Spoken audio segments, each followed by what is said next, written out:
სამართალდამცველებმა გორის მუნიციპალიტეტში სპეცოპერაციის შედეგად რამდენიმე მოქალაქე დააკავეს. საქმე სავარაუდოდ ნარკოდანაშაულს ეხება. როგორც სოფელ თედოწმინდაში ამბობენ, პოლიციური ღონისძიებები სხვადასხვა დროს ჩატარდა.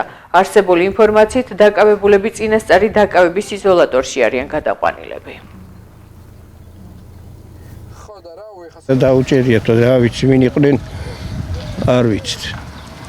როდის ჩატარდა სპეცოპერაცია?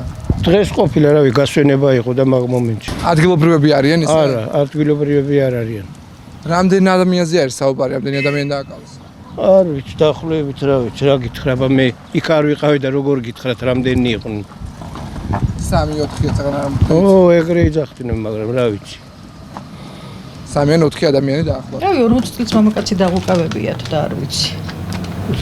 რატომ დააკავეს? არ ვიცი, ვერ გეტყვით. ნარკოდანაშაულს დავებიანო და თქვენ არ გაიგიათ ეს? არა, ეხლა მე გავგიჟდი ის იგი როდის რანაირად მოხდა, იმიტომ რომ 7 საათზე 7:30-ზე მე ამ მაღაზიას ვაღებმა არაფერი არ გამიგია. იცნობდით ვინც დააკავეს თქვენ? არა, შვილო დღეს გავიგე იგეფიცები, არაფერი არ ვიცით. ვინ არიან დაკავებულები? არც ეგ ვიცი, შვილო ვერ გეტყვით, ვერ მოგატყვილებ. თქვენ რა გაიგეთ? ვითომ ვიღაცები დაუჭერია თუ არ ვიცი.